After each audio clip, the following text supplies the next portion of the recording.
कापडान नारेगांव एक समाज सेवक हूँ, एक छोटा सा समाज सेवक।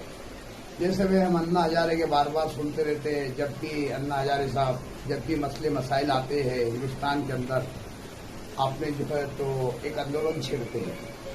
अल्हम्दुलिल्लाह हर आदमी को तो करना चाहिए, अपने हक की लड़ाई लड़ना चाहिए और आंदोलन करना भी चाहिए। जैसे हमारे महात्मा गांधी ने जो है तो पहला आंदोलन हिंदुस्तान के अंदर जो है तो अंग्रेजों को लगाया था, देश छोड़ो का आंदोलन। तो इस बुनियाद पर हमारे जो है तो दूसरे पायदान पे जो है तो अन्ना हजारे का नाम पूरी दुनिया जानती है, पूरी दुनिया के पूरे मुल्क के लोग अन्ना हजारे को जो जानते हैं। जैसे कि उन्होंने 2014 के अंदर एक बहुत बड़ा आंदोलन छेड़ा था। 2014 के अंदर जैसा इन्होंने आंदोलन छेड़ा, बीजेपी सत्ता में आ गई। जैसी सत्ता में पूरी बीजेपी जो है तो इन्होंने जो है तो पूरी हुकूमत इनकी बना दी और हर जगह जो है तो इनका नाम, जैसा कांग्रेस, इससे पहले जो कांग्रेस थी, कांग्रेस को जो है तो इनके आंदोलन से शिकस्त पहुंची और बीजेपी जो है तो आज सत्ता में आ गई 2014 से। तो मेरा सवाल है अन्ना जी हजारे से, जब भी हिंदुस्तान के ऊपर बड़े बड़े संकट आए, नोटबंदी का संकट आया, जैसे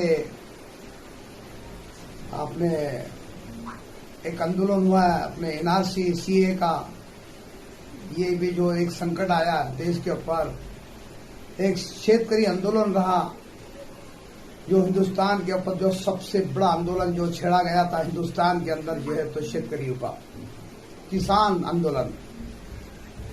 तो किसान आंदोलन के बारे में चलो एनआरसी सीए तो जो मुसलमानों की जो इसके खिलाफ था वो बात अलग कर दो, क्योंकि वो मुसलमानों के हित की बात थी।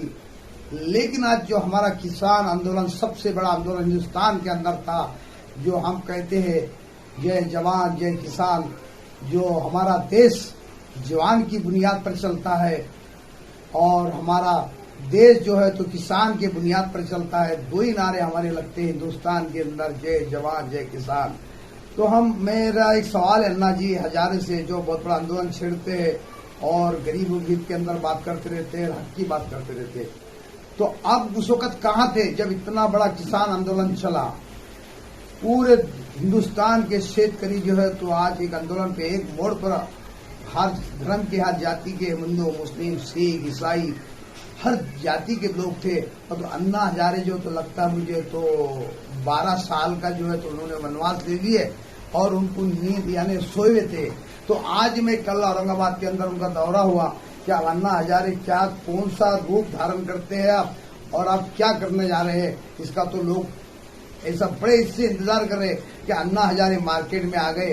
अब औरंगाबाद के अंदर दौरा, इस बुनियाद पर मैं अब अन्ना हजारे साहब से पूछना चाहता हूं, जब भी हिंदुस्तान के ऊपर महंगाई, पेट्रोल डीजल, अनाज, जीएसटी, इतने मुसीबत में गरीबों का हालत है, तो अन्ना हजारे साहब आपके आंदोलन कहाँ गए? महंगाई भी आपने कितनी बात करी, बीजेपी के ऊपर कितना खिलाफ अपने आंदोलन चलाया, जो आज पूरा हिंदुस्तान संकट के अंदर जूझ रहा है, आज महंगाई के अंदर जूझ रहा है। आज जितना पेट्रोल आज 100 रुपए का होगा, अन्ना हजारे साहब आपकी जबान से ऊप भी नहीं निकला बीजेपी के खिलाफ। तो हमने इसको क्या समझना चाहिए? तो आंदोलन पहले हम समझते थे कि वाकई में अन्ना जी हजारे अपने देश से मोहब्बत करते हैं, अपने देश से मोहब्बत करते हैं, अपनी जनता से मोहब्बत करते हैं, अपने किसान भाइयों से मोहब्बत करते हैं, अपनी गरीब जनता से मोहब्बत करते हैं। तो बीजेपी के खिलाफ इन्होंने बहुत से बड़ा आंदोलन छेड़ा होता है। नहीं, आपका बोलने का मतलब है 2014 में जो उन्होंने आंदोलन किया था तो वो कांग्रेस को हटाने के लिए नहीं किया था, वो सारे हिंदुस्तान के लोगों के लिए किया था। लेकिन ऐसा आरोप लगाया जाता है कि उसके बाद कांग्रेस सत्ता में ही नहीं आई। साहब ये तो अंदर की बात है, ये सियासत की बातें होती है। ये बहुत बड़ी एक साजिश और गहरी साजिश थी अन्ना हजारे साहब को। मैं खुलेआम बात कर रहा हूँ, मैं भी एक समाज सेवक हूँ, मेरे को भी अधिकार है बोलने का। जैसे अन्ना हजारे किसी के बारे में बोलते हैं कि फलाना ये, अभी केजरीवाल के बारे में उन्होंने एक चिट्ठी लिखी क्या फलाना वहाँ पे ये फलाना, मैं तो बोलता हूँ ठीक है, मैं तो किसी पार्टी का एक ना कार्यकर्ता हूँ, ना आम आदमी पार्टी का कार्यकर्ता हूँ, ना राष्ट्रवादी का हूँ, ना हिमायन का किसी को। लेकिन आज हमको केजरीवाल साहब का बहुत अच्छा काम दिख रहा है, लेकिन आज सत्ता से बेदखल होने वाली है गुजरात में बीजेपी।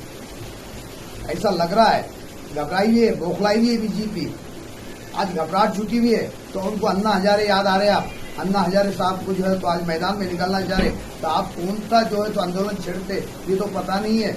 आप क्या हिंदुस्तान के अंदर क्या आइटम बम, कौन सा आइटम बम फोड़ते और किसको कौन सी सत्ता लाते और कौन सी पार्टी जो है तो सत्ता में आती, ये तो किसी को भी पता नहीं है। अब पूरी औरंगाबाद की जनता समझ रही है कि अब अन्ना हजारे आप क्या लाते। आज बड़े बड़े आंदोलन हुए, सरकार के खिलाफ हुए। आज तक बीजेपी के बारे में अन्ना हजारे से सवाल है, कभी बीजेपी को आपने पूछा इतनी हिंदुस्तान में महंगाई चल रही, कभी पूछा आज इतनी बेरोजगारी है, कभी अन्ना हजारे ने बीजेपी को पूछा आज इतना जो तो पेट्रोल इतना महंगा होगा, कभी उन्होंने धमकी दी कि आज पेट्रोल इतना महंगा है कि मैं आंदोलन छोड़ूंगा। कभी आज जो तो ये जीएसटी के बारे में पूछा, कभी नोटबंदी के बारे में आपने सवाल पूछा। तो ये साहब अन्ना हजारे साहब अपनी चुप्पी धामे में बैठे हुए हैं।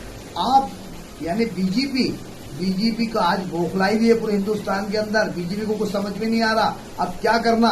तो बीजेपी लगता है कि भाई आप सबसे बड़ा अपना मुहावरा है, अब अन्ना हजारे को जो है तो अपन मैदान में ला लो और एक आंदा जो तो एक आंदोलन छेड़ेंगे, फिर से हमारी बीजेपी सत्ता में आ जाएगी। तो साहब बीजेपी को मैं मान लूंगा, मैं बीजेपी का गुलाम बन जाऊंगा। गुलाम अगर से एक मुद्दा, अगर से ये जो बीजेपी है ना, हिंदू मुस्लिम की राजनीति छोड़ दो, हिंदू मुस्लिम की राजनीति, सिर्फ हिंदू मुस्लिम, मैं दावा कर रहा हूँ पूरे हिंदुस्तान के। आज इन्होंने जो हमारे हिंदू भाइयों को मुसलमान भाइयों से अलग कर दिया ना, उनके दिलों के अंदर नफरत पैदा कर दी, यानी हिंदू भाइयों के अंदर। आज हमारा देश इतनी भाईचारगी के अंदर चलता था, हमारा देश का नाम पूरी दुनिया लेती थी कि वाकई में गंगा जमुना की तहजीब रखने वाला देश, यानी इतनी मोहब्बत रखने वाला देश, यानी इतनी भाईचारगी रखने वाला देश। आज पूरे बंटवारे हो गए, हिंदू हिंदू बन गया, मुसलमान मुसलमान बन गया, अलग अलग बंटवारे हो गए साहब। हिंदुस्तान के अंदर एकता खत्म हो गई। आज पूरे हिंदुस्तान के अंदर आप देख लो, जहाँ देखो नफरत का आलम फैला हुआ है। हिंदू मुस्लिम की राजनीति है, मस्जिद मंदिर की राजनीति है। आज भी देखो, अगर बीजेपी अगर से विकास के नाम पर अगर से वोट लेने को आ जाए ना साहब, कहीं भी आप बोल दो मैंने विकास करी, तो वहाँ जीरो पे रहेंगी, जीरो पे उनकी डिपॉजिट भी जब्त हो जाएंगी। बीजेपी कई सत्ता भी बनाने के काबिल नहीं रहेंगी। और अब बीजेपी का मामला बिगड़ चुका है साहब, बीजेपी बौखलाई भी है, क्योंकि केजरीवाल मार्केट में आ रहे ना, यानी हिंदुस्तान के अंदर वो भी एक हिंदू है, वो एक अच्छा कट्टर हिंदू है और सच्चा हिंदू है। जैसा उन्होंने एक लेटर लिखा, समाज सेवक अन्ना हजारे साहब ने क्या बैठ के फलाना उनके खिलाफ। तो अन्ना हजारे साहब आपकी समाज सेवक है, हम भी समाज सेवक है, लेकिन जनता को गुमराह मत करो, हक की लड़ाई लड़ो। आप बोलो बीजेपी को क्या पेट्रोल महंगा होगा, पूरे खाने के ऊपर, सब्जियों के ऊपर आपने जीएसटी लगा दिया, ये फला चीज के हर चीज पे जीएसटी लग गई। अरे साहब होटल में खाना खा रहे तो हम पूछते भाई ये खाने के इतने पैसे कैसे बढ़ गए? कहा जी ये जीएसटी के पैसे, ये आपके 120 रुपए खाने के हुए और 30 रुपए आपके जीएसटी के, ऐसा 150 रुपए किलो। साहब ये हाल हिंदुस्तान के अंदर चल रहा है।